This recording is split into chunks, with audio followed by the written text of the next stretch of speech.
I extend my sincere gratitude to my children, from mother to Diesse Tati. Dear Luba, 1 year ago I sent you a video after you just missed the gold medal for the 4th time. My video?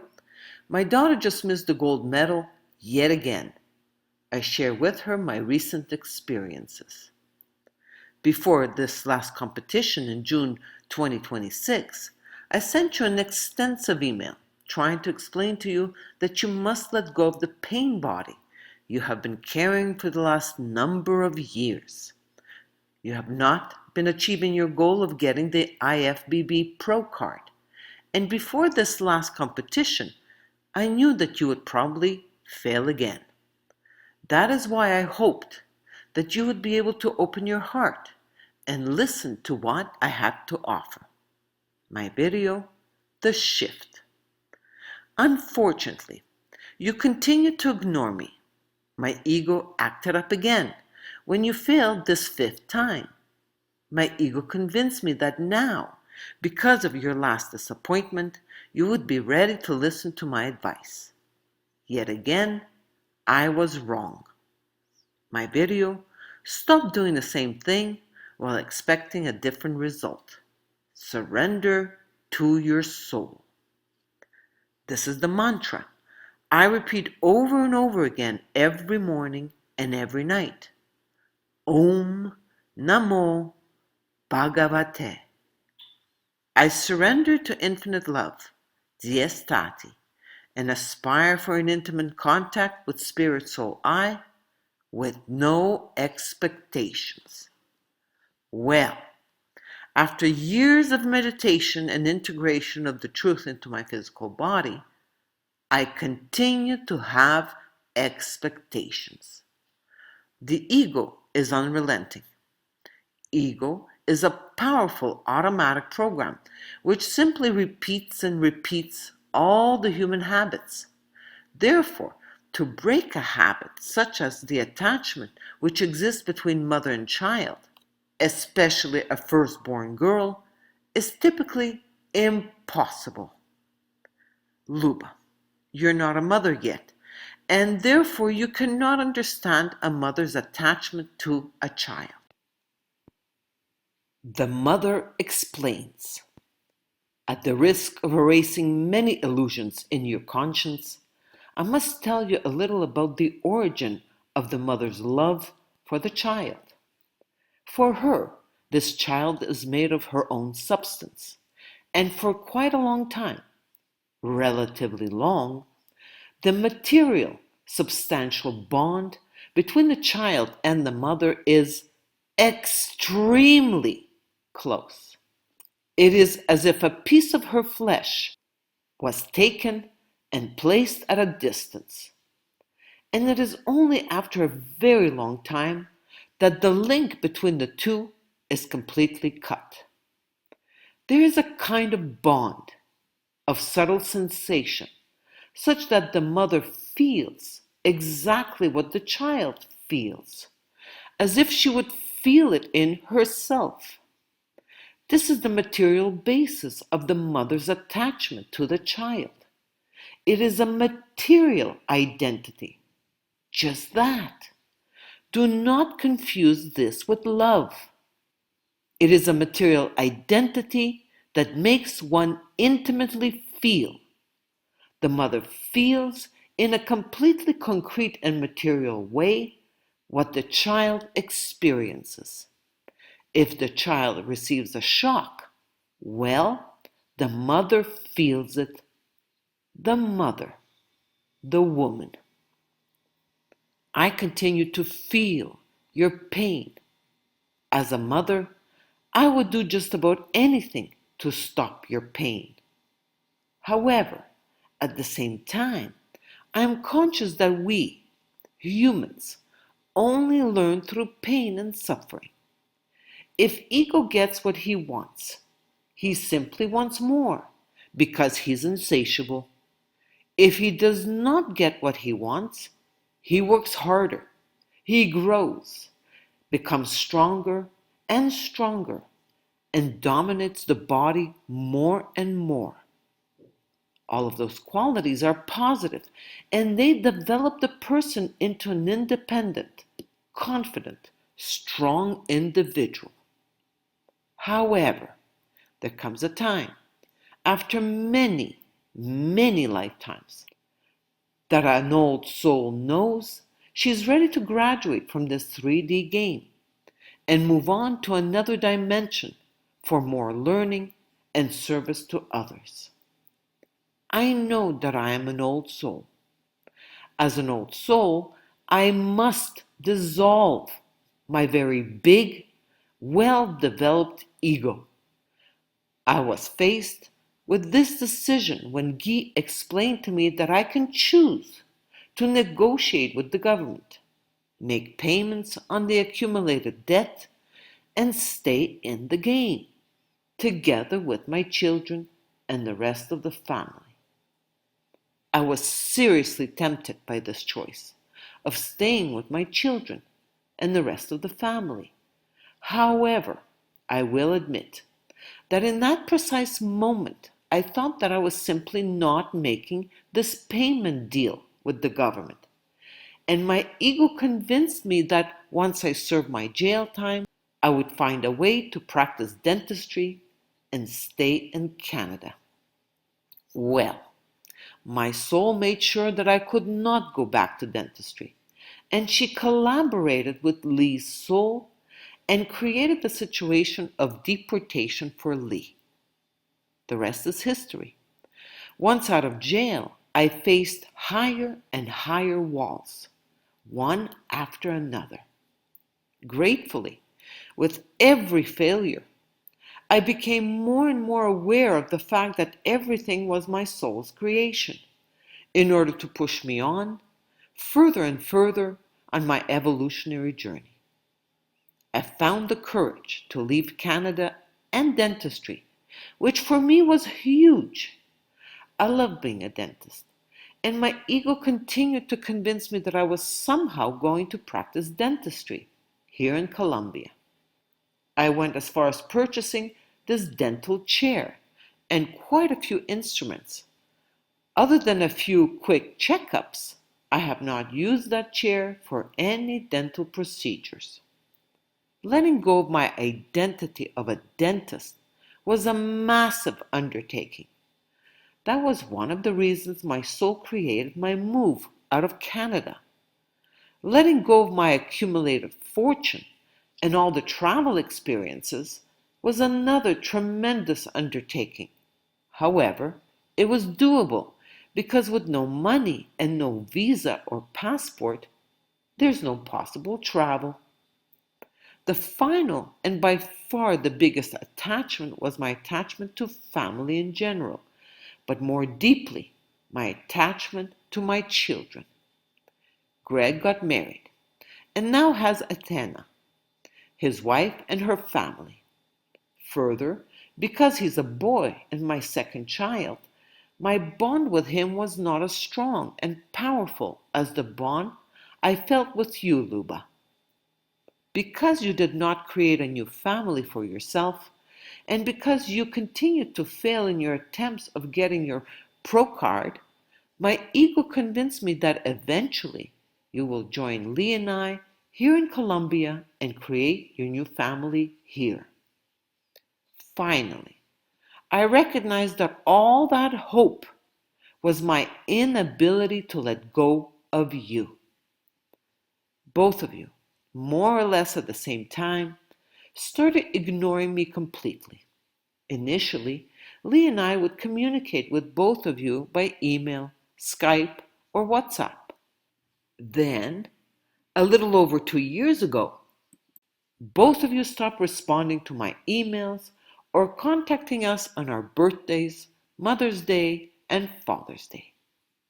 There was no logical explanation for this behavior from both of you, except for my awareness that you did not wish to hear more of my preaching. Today, I'm extending my gratitude to both of you. I did not have the courage to let go of my attachment to you both, and especially to you, Luba. As I mentioned before, this detachment from children is typically impossible to accomplish. I created the physical separation by leaving Canada, but could not let go of the emotional and mental attachments. By ignoring me, you have both pushed me forward on my consciousness journey. I have been quite successful at dissolving many of my ego personalities, including the big ones of dentist and businesswoman, but my mother and daughter personalities persist. I created this collage of pictures as a gift to myself, the mother. I trust you will enjoy the memories that surface from these pictures almost as much as I have. My ego is crying. I'm actually crying as I'm writing this. My ego does not want to let go, but my soul is rejoicing. My first days as a mother with Luba, and 2 years later with Horchik and Luba. Prababa Eva and Baba Marika with Luba, December 1993. Prababa Eva with Horchik and Luba, February 28, 1994. Luba's christening with godparents Vujko Markian and Teta Renata. Horchik's christening by Dido Ihor with godparents Teta Malanka and Vujko Lubomir, while cousins Zachar and Maria from Sweden look on. Baba Marika may remember that I broke my front tooth on the plane on our way to Los Angeles. I was to attend a dental conference before the three of us flew on to Hawaii. I was in absolute panic because I identified very strongly with my smile. At the conference, I managed to find some composite and asked to borrow a curing light. I made myself a temporary tooth, which I had to recement every 2 to 3 days with crazy glue. 30 years later, I broke off the crown on that same tooth. Here is Farmer Tati with a boomba on my back. I filled the boomba with 20 liters of water and our urine, the best natural nitrogen fertilizer. I then watered the newly planted Sacha Inchi because we are now in dry season. I have been toothless for at least 5 weeks. 30 years ago, I could not survive 1 day without my front tooth. Today, Soul has tested me, and I survived 5 weeks looking like a witch. Baba Marika, with her 4 grandchildren on her birthday in 1995. Dido Bohdan, Baba Marika, and Luba with Horchik on his first birthday, February 10, 1995. Luba, Horchik, and Mama in Sandbanks, Ontario, 1996. Luba and Horchik with Baba Roma and Dido Ihor, Easter, 1998. Infamous ice storm in Montreal and Ottawa, 1998. Luba and Horchik in Disney World, July 1998. Luba, Horchik, and Mama in front of Baba's pool. Camping weekend with our boat in Thousand Islands. Dido Bohdan and Horchik are bonding. Halloween, 1998. Even Mama put on a cat costume for a party. Dido Bohdan congratulating Luba on her riding ribbon in October 1999. Extended family ski trip to Telluride, Colorado, December 1999.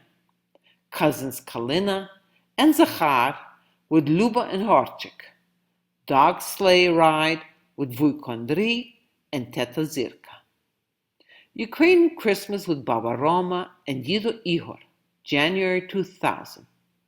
Trip to the Grand Canyon, March 2000. Luba, with Prababa Eva getting ready for her first communion. Dido Ihor participated as one of the priests. Cousins Kalina, Zachar, Christina, Voldemir, and neighbors Marco and his sister, together with Horchik and Luba. Hawaii trip, December 2000. Riding bicycles on the beach in Hilton Head Island, April 2002. Horchik's first communion with Tata Orest, but Dido Ihor was no longer with us. Dido Bohdan, Baba Marika, Teta Malanka, and Vujko Markian celebrated with us. Canada Day celebrations and bike ride on the Ottawa Canal with Lee, July 2002. Plas Tabir at Baturin for Luba and Greg. Trip to Bahamas for Luba, Greg, and Mama. And then Lee joined us in Florida, August 2002. Wedding trip with Luba and Greg on Carnival cruise ship, December 2003. The day after the wedding in Martinique. Celebration with the rest of the family in Ottawa. Vujko Markian and Teta Gillian's wedding, 2003. Trip to England and timeshare on a canal boat in Nottingham, August 2004. Trip to Innsbruck and Salzburg, Austria, visiting the Butzmaniuk family, 2005. Andreas showing Luba how to windsurf. Second part of 2005 trip, timeshare in Disneyland Paris, Moulin Rouge, Louvre Museum, and Notre Dame de Paris. Trip to Spain, 2006. Boat to Ibiza Island for 1 week timeshare. Spanish paella and Park Güell in Barcelona. Cruise from Lima, Peru, crossing the Panama Canal and on to San Juan, Puerto Rico, March 2007. From the port of Manta, Ecuador, we traveled to Montecristi and bought many Panama hats. Early morning synchronized swimming practice for Luba. Punta Arenas, Costa Rica. We enjoyed this gorgeous waterfall park. Early morning crossing of the Panama Canal. Greg and Mama both needed a coffee. Picture of the locks of the Panama Canal. Aruba. St. Thomas. We enjoyed a fantastic day on a catamaran. Europe trip and cruise from Venezia to Rome. June and July 2007. We traveled by car from Venezia to Salzburg, Austria. We took a wrong turn and ended up entering Slovenia. From Salzburg on to Berchtesgaden, Germany, to see where Dido Bohdan lived after the war. 1 week in a timeshare in the Italian Alps, the Dolomites. Milano. Lake Como and Portofino. Of course, we had to eat Italian pizza. We traveled the Amalfi Coast to Pisa, then Florencia, and back to Venezia to start the cruise. Dubrovnik, Croatia. Mykonos and Santorini, Greece. Ephesus, Turkey, and Rhodes, Greece. The cruise finished in Rome, St. Peter's Square in Vatican City, Roman Colosseum, Rome's wedding cake. Christmas with the family, January 2007 and January 2008. Luba with Alexia and Luba with Eva. UMPZ, 95th anniversary of Plast, August 2007. Greg surprised us with his mohawk haircut. Dido Bohdan came with us to the celebration weekend. End of year Ukrainian dance recital for Greg, Luba, and Mama. Canada Day celebration in Montreal with Eva, Alexia, Vujko Markian, Dido Bogdan, Luba, and Greg. July 2008. Another special occasion for the cousins. Southeast Asia and China cruise, October to November 2007. Bangkok, Thailand. Singapore with the Merlion. Vung Tau for Ho Chi Minh City, Vietnam. Hong Kong. Taipei 101, Taiwan. Okinawa, Japan. Shanghai, China. Nagasaki, Japan. The Great Wall of China. Beijing 2008 Olympic Games Stadium. Tiananmen Square, the Forbidden City. Our Baltic Sea cruise started and ended in London, July 2008. First stop, Oslo, Norway. Then Copenhagen, Denmark. Luba and Greg beside the famous bronze Little Mermaid in the Copenhagen Pier. Stockholm, Sweden. My cousin Jurko and Luba and Greg's second cousin, Michael, joined us for the day to show us around their native city.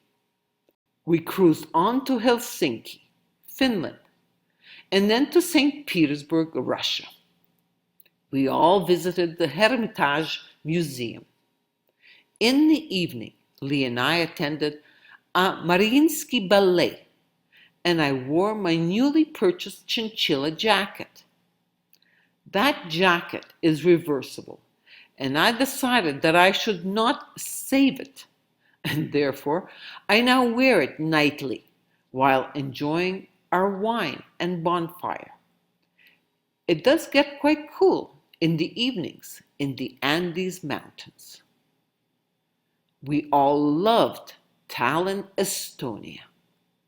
From London, we flew to Kyiv, Ukraine, and then on to Lviv, where we met up with Dido Bogdan. Here we are at the Taras Shevchenko Monument in Lviv. We visited Lviv and then Zabolotovtsi, where my grandmother Melania Kovalyuk was born. Bogdan Kovalyuk, together with his sisters, established the Melania Kovalyuk Memorial Fund. My father Bogdan and I are at the commemorative plaque in the Zabolotovtsi school. Trip to beautiful Sedona, Arizona, March 2009. Trip with Baba Marika and Dido Bogdan to Costa Rica, June 2009. Trip to Costa Rica, December 2010 with Babiuk Henry family. Scuba diving for Greg, Lee, and Mama. Greg surfing. At this time, Luba was on the Oasis of the Seas cruise ship, working in the synchronized portion of the water show. The painting was created by our friend Andrea in Costa Rica. I trust Luba has this painting. Trip to Peru with Greg, March 2011. Long early morning bus trip to Pisco, Peru. Plane ride over the Nazca lines, Nazca, Peru. We splurged on the first class Belmont Hiram Bigam train from Cusco to Machu Picchu. Lee recognized Richard Gere on the train and greeted him. Richard responded. The next day, I took this picture of Richard and his family. Greg and Mama climbed up Huayna Picchu. Steep, adrenaline-inducing with sheer drops at 2 hours round trip. Machu Picchu Mountain is longer, less crowded, with expansive views, a 4 hours round trip.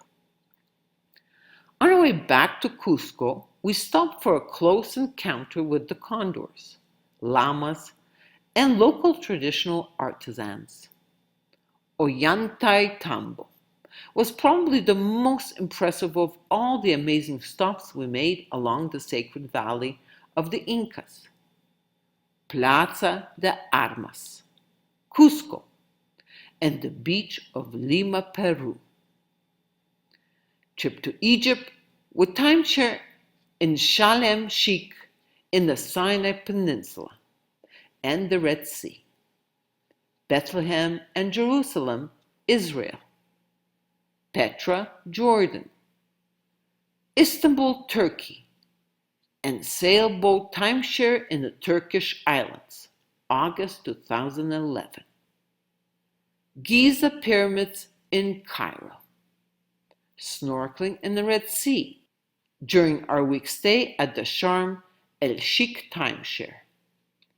We climbed up Mount Moses through the night in order to see the first morning sun rays from the top of the mountain. Luba and Greg floating in the Dead Sea on our way to Jerusalem. Luba and Greg at the Church of the Holy Sepulchre. The top right picture is the Temple Mount, called by Muslims the Al-Aqsa Mosque. It is considered to be the third holiest site in Islam after Mecca and Medina. The Temple Mount is also considered to be the premier holy site in Judaism, and it is the place where the first and second temples stood. That is why the Jews want to destroy this mosque and build the third temple in its place. The wall seen on the picture with Luba and Greg surrounds the city of Jerusalem. Lee is in front of the entrance to the city of Jerusalem with its four quarters: Christian, Muslim, Armenian, and Jewish. Greg and Lee with yarmulkes at the Wailing Wall. Luba touching the wall. Petra, Jordan. Petra is a famous archaeological city in the desert, accessible through a narrow canyon. It contains tombs and temples carved into pink sandstone cliffs. The most famous temple, with a Greek facade, is known as the Treasury. Back at the timeshare, we all went scuba diving.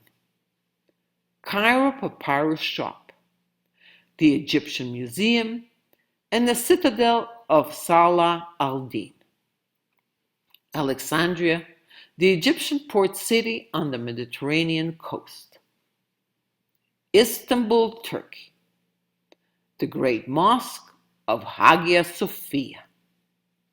Here I include a bit of history, which I mostly learned in Ukrainian school. Constantinople is the Greco-Roman name for Istanbul. It was the capital from the Roman Empire to the Ottoman Empire. Olga of Kiev, Kняжна Olha, was baptized in 957 in Constantinople, modern-day Istanbul. The Hagia Sophia in Constantinople was the principal cathedral of the Eastern Orthodox Church. It functioned under the Eastern Orthodox faith for nearly 1,000 years until it was converted to a mosque in 1453. Volodymyr the Great, Volodymyr Veliki, the grandson of Kняжна Olha, adopted Christianity and made it the state religion of Kievan Rus, 988. Here's a map of Kievan Rus, 882 to 1240. Beside this map is the map of the Russian-occupied region since 2022. Of course, I never learned in Ukrainian school that Crimea, Kherson, Zaporizhia, Donetsk, and Lugansk were never part of Kievan Rus. That is why the people living there have always spoken Russian. The Bosphorus Bridge is one of the three suspension bridges spanning the Bosphorus Strait, thus connecting Europe and Asia. Waiting to start our one-week sailboat timeshare in the Turkish islands. Simi Island and fun in the sea. We were sailing on this old-style sailboat called Rea. Another island stop and more fun jumping into the sea. Back in Istanbul, rooftop restaurant and the Blue Mosque. Greg's Ukrainian dance at the christening of the granite monument of Ukrainian poet and artist Taras Shevchenko in Ottawa, June 2011. Mama's 50th birthday with Dida Bogdan and Baba Marika, March 2012. Greg's graduation, June 2012. Dear Luba and Greg, thank you for choosing me as your mother. Thank you for all the incredible moments of joy you brought to me over the many years we were together. And most importantly, thank you for allowing and encouraging me to go on this journey by myself. Luba, I'm convinced that you are an older soul. Why? Because you created for yourself a huge challenge at the young age of 18. Further, not only did you face an extremely difficult mental, emotional, and physical situation, your friends completely abandoned you. Only an older soul creates such an immense challenge for the individual, and soul will only do that when she knows you are ready for this challenge. I only recently found out about this heavy burden you've been carrying for the last 16 years. I do not know when your soul will finally make herself loud enough for you to hear her. What I do know is that your soul will create bigger and taller walls until such time as you realize that your only choice is to surrender to your soul and start dissolving your strong and well-developed ego. I will always respond to any communication that remains possible in the future. You know where I am. I will be here in front of the waterfall in Popayan, Colombia, until the day my soul takes me somewhere else. My ego continues to say, what will happen to this amazingly beautiful property and the 7 hectares in Ibarra, Ecuador? I have no idea. I do not know what the future holds for any of us. However, I know that I am destined to break out of this game in this lifetime. My video, we are in a Monopoly type simulation game. Let's break through the dome into prime Earth. Infinite love, your earthly mother, Tanya.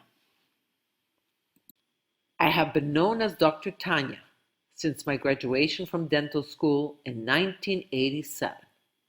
Today, I no longer identify with the title or the full name because I have connected to my true self, my soul. I am Diesse Tati. I met Lee, an American who lived in Florida, at an investment conference in Cancun, May 2002. I did not allow myself to believe that Lee would be interested in a complete family. My daughter Luba was 10 years old, and my son Greg was 8. Belonging to a family was, in fact, Lee's deepest need and desire. Even life in the very cold winters of Ottawa, Canada, did not scare Lee away. We were married on a cruise ship in Barbados, December 2003. Luba and Greg celebrated with us. Life with Lee was amazing for almost 10 years. We traveled the world with Luba and Greg, mostly by cruising. In early 2003, Lee introduced me to Paradigm Education. The minute I heard this information, I could not stop myself from trying to share it with others. We formally promoted this human rights education because we believed we had found the truth, and I needed to inform others of the imminent world financial collapse. I openly stopped paying income tax, and the government did not bother me for years. I believed that their tacit acceptance was proof that I was right.